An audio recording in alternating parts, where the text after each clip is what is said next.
আইসিসির হাতে উপায় ছিল, তবে ইচ্ছে ছিল না। রাজনীতির মারপ্যাচে টাইগারদের বিশ্বকাপটাই খেলা হলো না। দেশের ক্রিকেটে হঠাৎ সাকিব কেন প্রাসঙ্গিক, ঘটনা অন্য কিছু, এভাবেই ইস্যুর নিচে চাপা পড়ে হাজার হাজার ইস্যু। কোথাও না কোথাও বিসিবির ভুল হয়েছিল, ভুল সাকিবকে নিয়ে, তাই চলছে স্টান্টবাজি, বলছেন আমিনুল। আইসিসির কাছে নিজেদের বিশ্বকাপ ভেন্যু ভারত থেকে সরিয়ে শ্রীলঙ্কা নেওয়ার আবেদন করেছিল বাংলাদেশ ক্রিকেট বোর্ড। প্রমাণিত নিরাপত্তা ঝুঁকি ছিল, তাই সেটা কোনো অযৌক্তিক চাওয়া ছিল না। আর আইসিসির জন্য সেটা ছিল না কঠিন কোনো কাজ। আয়ারল্যান্ডের সাথে গ্রুপ সোয়াইপের যে আলোচনা শোনা যাচ্ছিল, এখন জানা যাচ্ছে আইরিশদেরও তাতে ছিল না আপত্তি। তাহলে কেন এমনটা হলো, রিপোর্টে বিস্তারিত। বাংলাদেশ ক্রিকেট ইতিহাসের one of the most successful bowler Mustafizur রহমানের আইপিএল থেকে ছিটকে যাওয়াই শুরু। তারপর একের পর এক দুর্ধর্ষ ক্লাইম্যাক্স সিন, দাবি থেকে হুমকি, মিটিং পাল্টা মিটিং, জুম থেকে ইনাবডি আইসিসি টিম ঢাকায় আসা, সবই যেন ছিল ব্লকবাস্টার সিনেম্যাটিক ক্লাইম্যাক্স। আর এন্ডিংটা খুব সম্ভবত অনেকের কাছেই ছিল অনুমিত। আইসিসির সেই বিজ্ঞপ্তি যেখানে ছিল কনফার্মেশন, একটা swipe deal, Bangladesh out, Scotland in. এবারের আইসিসি টি-20 ওয়ার্ল্ড কাপে উড়বে না লাল সবুজ পতাকা, ওটুকু জানিয়ে from the side of ICC over and out, শুনশান নীরবতা। কিন্তু তারপরও থেকে যায় অনেক যদি কিন্তু। বাংলাদেশ স্কটল্যান্ডের সাথে নয়, সোয়াইপ ডিলটা করতে চেয়েছিল আয়ারল্যান্ডের সাথে। প্রশ্ন উঠতে পারে, বি থেকে সবারই গ্রুপ পর্বের খেলাই তো শ্রীলঙ্কার মাঠে, তবে বাকিদের সাথে নয় কেন? সেক্ষেত্রে সামনে আসে র্যাঙ্কিং প্রসঙ্গ। শ্রীলঙ্কাই এদিক থেকে টাইগারদের কাছাকাছি ছিল, তবে তারাই তো স্বাগতিক। সব বিবেচনায় আয়ারল্যান্ডের সাথে যদি সোয়াইপ করা হতো, তাহলেই হতো সোনাই সোহাগা। কিভাবে সেটা হতে পারত? সিম্পল, বাংলাদেশ আর আয়ারল্যান্ডের মধ্যে hotel booking exchange, flight ticket পরিবর্তন, কিছু পয়সা খরচ করলেই সেটা তেমন সমস্যা না। জটিলতা হতে পারত কয়েকজন আইরিশের ভারতীয় ভিসা নিয়ে, যেটা আইসিসি চাইলে পানির মতোই সহজ কাজ। অন্তত নতুন দল স্কটল্যান্ডকে তাদের দেশ থেকে ভারতে উড়িয়ে আনার চেয়ে বিশ্বকাপে অলরেডি ইন আয়ারল্যান্ডকে শ্রীলঙ্কা থেকে ভারতে নেয়া বহু গুণে সহজ কাজ ছিল। কিন্তু এই সহজ কাজে আয়ারল্যান্ডের সম্মতি ছিল না, এমন এক খবর চাউর হয়েছিল মাঝখানে। তবে এবারে খেলাযোগ জানতে পারছে আইসিসির পক্ষ থেকে আইরিশ বোর্ডের সাথে ভেন্যু বা গ্রুপ এক্সচেঞ্জ করার কোনো প্রস্তাবই দেয়া হয়নি। উল্টো যোগাযোগ করা হয়েছিল এটা নিশ্চিত করতে যে আয়ারল্যান্ডের বিশ্বকাপ ভেন্যু পরিবর্তনের কোনো সম্ভাবনা নেই। টি-20 বিশ্বকাপ থেকে বাংলাদেশকে বাদ দেবার পরেও বসে নেই ভারতের হাতের তালুতে বন্দী আইসিসি। এবার বাংলাদেশের পাশে দাঁড়ানোয় পাকিস্তান ক্রিকেট বোর্ডকে দিল একের পর এক হুমকি। যে কোনো উপায়ে ভারতের আধিপত্য ধরে রাখাই যেন আইসিসির মূল এজেন্ডা। তবে এই হুমকি ধামকিতেও কাজ হয়নি। পাকিস্তানের পাশাপাশি বিশ্বের নানা প্রান্ত থেকে সমর্থন পাচ্ছে বাংলাদেশ। বিস্তারিত।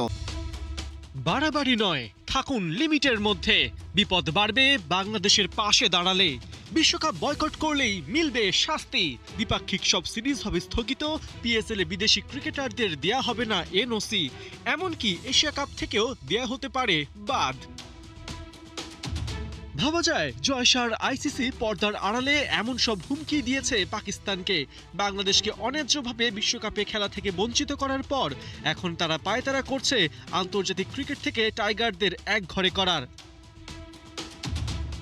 মূলত পিসিবি চেয়ারম্যান মহসিন নাকভির এক বক্তব্যেই জয়সাদের ঘুম উড়ে গেছে, যেখানে নাকভি সাফ জানিয়ে দিয়েছেন বাংলাদেশের সাথে আইসিসির আচরণ একেবারেই ডাবল স্ট্যান্ডার্ড। বাংলাদেশের সাথে যা হয়েছে তা অবিচার। এমনকি এও জানিয়েছেন পাকিস্তানের প্রধানমন্ত্রী শেহবাজ শরীফ দেশে ফিরলেই বিশ্বকাপে তাদের অংশগ্রহণ নিয়ে চূড়ান্ত সিদ্ধান্ত জানাবেন। পিসিবি প্রধানের সাফ কথা, তারা সরকারের সিদ্ধান্ত মানেন, আইসিসির না। কৌশলী জবাব দিতে পিসিবিকে আহ্বান জানিয়েছেন দেশটির সাবেক ক্রিকেটার আহমেদ শেহজাদ। তার মতে আইসিসিতে ভারতের আধিপত্যকে চ্যালেঞ্জ ছোড়ায় এখন তারা বাংলাদেশ ও পাকিস্তানের বিপক্ষে সুযোগ খুঁজবে। তাই পাকিস্তানকে এমন পরিকল্পনা করার পরামর্শ জানিয়েছেন যেন কূটনীতিতে একটি শক্তিশালী অবস্থানে থেকে পাকিস্তান জয়ী হয়ে বের হতে পারে। শেহজাদের পাশাপাশি আইসিসিকে ধুয়ে দিয়েছেন শাহিদ আফ্রিদিও। এক্স পোস্টে আফ্রিদি আইসিসিকে মনে করিয়ে দিয়েছেন ক্রিকেট পরিচালনায় সবার জন্য একই নিয়ম ও ন্যায্যতা থাকা দরকার। বাংলাদেশের খেলোয়াড় ও কোটি কোটি সমর্থক সম্মানের দাবিদার। এর মধ্যে আছেন অস্ট্রেলিয়ার লেজেন্ড ক্রিকেটার জেসন গিলেস্পি। এক এক্স বার্তায় আইসিসির কাছে জানতে চেয়েছেন বাংলাদেশ কেন ভারতের বাইরে খেলতে পারবে না। এর আগে তো ভারতই পাকিস্তানে চ্যাম্পিয়ন্স ট্রফি ম্যাচ খেলতে রাজি হয়নি এবং সেই ম্যাচগুলো পাকিস্তানের বাইরে তাদের খেলতে দেওয়া হয়েছিল। গিলেস্পির প্রশ্ন, তাহলে বাংলাদেশকে বাদ দেবার বিষয়টি এখন কিভাবে যুক্তিযুক্ত হয়? সাকিব আল হাসানকে জাতীয় দলে খেলানো বা না খেলানো নিয়ে আবারও আলোচনা শুরু করা স্টান্টবাজি ছাড়া আর কিছুই নয়। রবিবার সংবাদ মাধ্যমে এমন মন্তব্য করেন জাতীয় দলের সাবেক ফুটবলার আমিনুল হক। বাংলাদেশ বিশ্বকাপ মিস করেছে কারণ বিসিবির সাথে আইসিসির কোথাও না কোথাও মিসকমিউনিকেশন হয়েছে মনে করেন আমিনুল। এর কারণে এবং কেন এই ধরনের কমিউনিকেশনের অভাবে আমরা এই ক্রিকেট থেকে আমরা দূরে সরে আসছি বা কেন আমরা খেলতে যেতে পারছি না, এটাকে যেহেতু আমরা সবার আগে আমাদের নিরাপত্তার কথা বলেছি, সবার আগে আমার বাংলাদেশের কথা বলেছি, সেটাকে প্রায়োরিটি রেখে আমরা এটাকে হয়তোবা কোনোভাবে সমাধান করার সুযোগ ছিল কিনা সে বিষয়টি আমাদের মনে খতিয়ে দেখা দরকার। যে সাকিবের বিষয়টা সিদ্ধান্ত নেবে রাষ্ট্রের আইন, সেই রাষ্ট্রের আইন অনুযায়ী সাকিব যদি নিরপরাধ হয়, তার যদি কোনো মামলাগুলো রয়েছে সেগুলো যদি প্রত্যাহার করা হয় রাষ্ট্রীয়ভাবে, তাহলে সাকিব আসবে, সেখানে কারো কোনো সমস্যা নেই।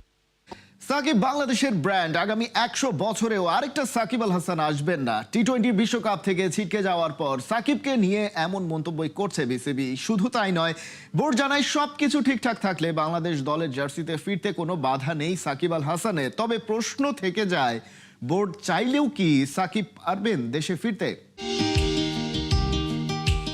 রোজ খসে পড়ছে অপেক্ষার পলেস্তারা। 75 নম্বর জার্সিটার সেই মস্তানির হদিশ আর মেলে না।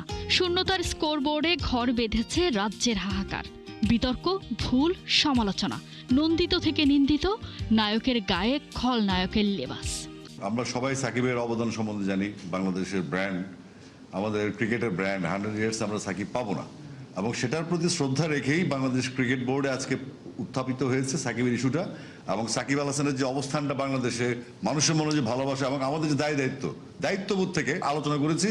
আলোচনার পরে আমরা বোর্ড থেকে সেই সিদ্ধান্ত নিয়েছি। আমরা সাকিব ইস্যুতে বোর্ডের এমন মুভমেন্টকে অবশ্য অনেকেই দেখছে ভিন্ন চোখে।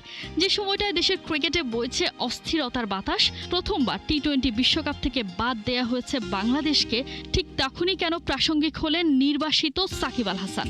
এটা কোনো ফাঁদ নয় তো? যখনই সাকিবকে ঘিরে এমন কিছু ঘটে, তখনই মনে পড়ে যায় সাকিবের সেই কালজয়ী মন্তব্যটা। ওই যে হাসতে হাসতে বলেছিলেন, যেভাবেই হোক আমাকে ক্রিকেটে রাখেন, নইলে আপনাদের লাইফ বোরিং হয়ে যাবে। মিডিয়ার সাকিবকে দরকার।